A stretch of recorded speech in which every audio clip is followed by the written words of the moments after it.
बाल सफेद क्यों होते हैं? साइंस ने मौजूदा दौर में बालों की सफेदी के इस बड़े मसले की क्या वजह बताई?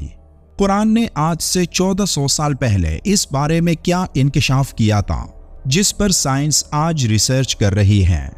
इन दिलचस्प सवालों के जवाबात जानने के लिए इस वीडियो को लाजमी देखें। उम्मीद है ये हैरानकुन मालूमात आपको जरूर अच्छी लगेगी। हर इंसान चाहता है कि वो अच्छा लगे, इसके लिए वो हर वो काम करता है जो उसे खूबसूरत बनाने के लिए ज़रूरी होते हैं। लेकिन आज जिस चीज़ ने इंसान की खूबसूरती को चैलेंज किया है वो है सर और दाढ़ी में सफ़ेद बाल। बालों की सफ़ेदी एक संगीन मसला बन चुका है। क्या बूढ़े, क्या जवान, क्या बच्चे, हर एक के सर में चांदनी नजर आती है। लोग सफ़ेद बालों को लेकर बड़े परेशान नजर आते हैं। डॉक्टरों हकीमों के दर की खाक जानते रहते हैं। जिसने जो मशवरा दिया उस पर तजुर्बात शुरू कर देते हैं। लेकिन ये बात मुशाहिदे में आई कि जिसके बाल किसी भी सबब से सफ़ेद हुए हैं वो फिर दोबारा काले ना हो सके। सफ़ेद बालों को लेकर लोग शर्म महसूस करते हैं और बुजुर्गी से कबल सफ़ेद होने वाले बालों की सफ़ेदी को छुपाने के लिए लोग मुख्तलिफ किस्म के डाई करवाते रहते हैं और मुख्तलिफ नुस्खे इस्तेमाल करते हैं। सर और दाढ़ी में सफ़ेद बाल पैदा होने के कई असबाब हो सकते हैं, जैसे बुजुर्गों में उम्र के सबब, नौजवानों और बच्चों में दायमी नज़ला और ज़ुकाम के सबब बाल सफ़ेद हो जाते हैं। लेकिन ये भी एक हकीकत है कि सफ़ेद बाल तजुर्बात और पुख्तगी की दलील हैं। इसीलिए बाज़ बुजुर्गों को आपने ये जुमला कहते सुना होगा कि ऐसे ही ये बाल सफ़ेद नहीं हो गए। इसी तरह बाज़ बुजुर्गों को बतौर ताना कहा जाता है कि ज़रा सफ़ेद बालों का तो ख्याल करो। ये आज की बातें हैं, लेकिन आज से 1400 साल पहले लोगों का मानना था कि सफ़ेद बाल सिर्फ बुढ़ापे में ही आते हैं। लेकिन आज बुढ़ापे से पहले अक्सर लोगों के सफ़ेद बालों ने इस अंदाजे को गलत साबित कर दिया और साइंस के नज़दीक बालों के सफ़ेद होने की बुढ़ापे के अलावा कई और वजूहात भी हैं। साइंसदानों का मानना है कि अचानक किसी बड़े सदमे की वजह से, किसी हादसे की वजह से, किसी बीमारी की वजह से या फिर जिस्म में मेटाबॉलिज्म में चेंजेस की वजह से भी बाल सफ़ेद होते हैं। डॉक्टर्स का मानना है कि खौफ भी एक बहुत बड़ी वजह है जिससे बाल तेजी से सफ़ेद होना शुरू हो जाते हैं। ये आज के दौर की दरियाफ्त है, लेकिन इस दरियाफ्त से 1400 साल पहले इसका जिक्र कुरान में किया गया। सूरह अल मुज़म्मिल की आयत 17 में अल्लाह फरमाता है, फिर अगर तुम कुफर करो तो उस दिन कैसे बचोगे जो बच्चों को बूढ़ा कर देगा। कुरान में जिक्र है कि क़यामत का दिन बहुत होलनाक दिन होगा। ये वो दिन होगा जिसमें हर इंसान इंतहाई खौफ और दबाव में होगा। इतना खौफ और इतना दबाव कि एक पहाड़ भी उस खौफ और दबाव को बर्दाश्त नहीं कर सकता।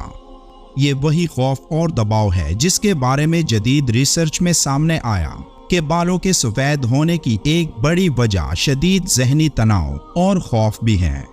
जापान के साइंसदानों ने इसी बात पर मज़ीद रिसर्च करते हुए कहा कि जब कोई इंसान शदीद खौफ या शदीद ज़हनी तनाव का शिकार होता है तो इंसान की जिल्द में मौजूद स्टेम सेल्स जो एक इंसान के बालों को काला रखते हैं, वो स्टेम सेल्स खराब हो जाते हैं जिससे बाल सफ़ेद होने लगते हैं। एक और हैरानकुन तहकीक जो कुरान की सच्चाई दुनिया के सामने लाती है कि जापान की कंजाबा यूनिवर्सिटी की एक प्रोफेसर इमी नेशोमोरा ने अपनी एक रिसर्च में ये जिक्र किया कि शदीद खौफ से इंसान के जिस्म में मौजूद DNA सेल्स किसी अल्ट्रा वायलेट रेडिएशन से भी खराब हो सकते हैं, जिससे जिस्म पर मौजूद तमाम बालों का रंग सफ़ेद हो जाता है। यानी किसी बहुत बड़े एटमी धमाके में खारिज होने वाले न्यूक्लियर रेडिएशंस एक बच्चे या जवान को वक्त से पहले बूढ़ा बना सकती है। तो जब इंसान क़यामत के होलनाक धमाके का सामना करेंगे तो उस शदीद खौफ से उनके जिस्म के सारे बाल सफ़ेद हो जाएंगे, जिसका जिक्र कुरान में मौजूद है।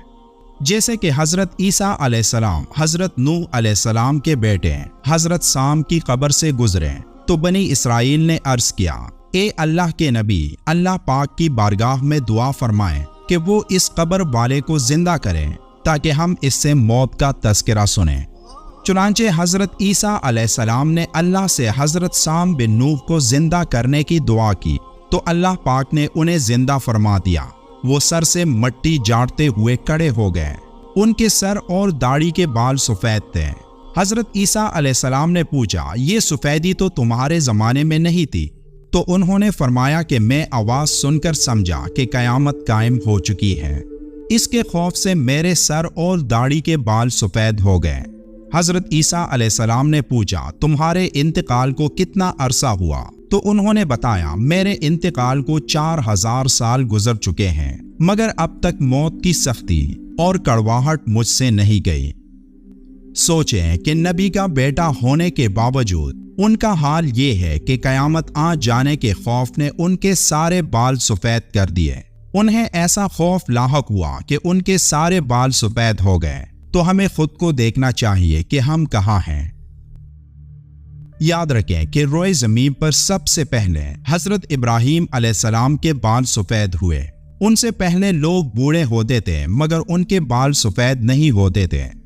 سب سے پہلے جب حضرت ابراہیم علیہ السلام کے بال سفید ہوئے تو آپ علیہ السلام نے اللہ پاک سے عرض کی کہ اے اللہ یہ کیا ہے؟ تو اللہ نے فرمایا یہ وقار ہے۔ تو آپ علیہ السلام نے عرض کیا کہ اے میرے رب میرے وقار کو مزید بڑھا دیں۔ اس لیے حضرت سام بن نوح کا زمانہ چونکہ حضرت ابراہیم علیہ السلام سے پہلے کا ہے، اس لیے ان کے دور میں بال سفید نہیں ہوتے تھے۔ اسی لیے حضرت عیسیٰ علیہ السلام نے ان سے پوچھا کہ تمہارے بال سفید کیوں ہوئے؟ بہت سے لوگوں کو آپ نے دیکھا ہوگا کہ وہ اپنے سر اور داڑھی کے سفید بالوں کو اکیڑ دیتے ہیں، اور جب تک وہ سفید بال اکیڑا نہ جائے انہیں سکون حاصل نہیں ہوتا۔ کسی بھی مسلمان کو چاہیے کہ وہ اپنے سفید بالوں کو ہرگز نہ اکاڑے، کیونکہ ایک حدیث پاک میں ذکر ہے کہ رسول اللہ صلی اللہ علیہ وآلہ وسلم نے فرمایا، سفید بالوں کو نہ اکیڑو، کیونکہ بڑھاپا یعنی بالوں کا سفید ہو جانا مسلمان کے لیے نور ہے، اور جو شخص حالت اسلام میں بڑھاپے کی طرف قدم بڑھاتا ہے تو اس کی وجہ سے اللہ تعالیٰ اس کے لیے ایک نیکی لکھ دیتا ہے اور اس کا ایک گناہ مٹا دیتا ہے اور اس کا درجہ بلند کر دیتا ہے۔ سائنس نے قرآن کی آیات کو سچ ثابت کیا کہ قرآن ہی اللہ کا کلام ہے، اور جو کچھ قرآن میں ہے سائنس آج ان سب کو تسلیم کر رہی ہے۔ بالوں کا سفید ہونا بزرگی کی علامت ہے، لیکن آج کے دور میں بچوں کو بھی سفید بالوں کی پریشانی کا سامنا ہے، جس کی ایک بڑی وجہ سافٹ ڈرنکس پینا اور برائلر چکن کھانا ہے، جس سے ہمارے جسم میں موجود سیلز تیزی سے خراب ہو کر ہمارے کالے بالوں کو سفید بالوں میں تبدیل کرتے ہیں۔ اس لیے کھانے پینے میں احتیاط کریں اور اپنے بالوں کی حفاظت کریں۔ امید ہے آج کی یہ معلومات آپ کو ضرور پسند آئی ہوگی۔ ویڈیو کے آخر میں ایک بار درود شریف پڑھنا مت بھولیے گا۔ ملتے ہیں ایک اور ویڈیو میں، تب تک کے لیے اللہ حافظ۔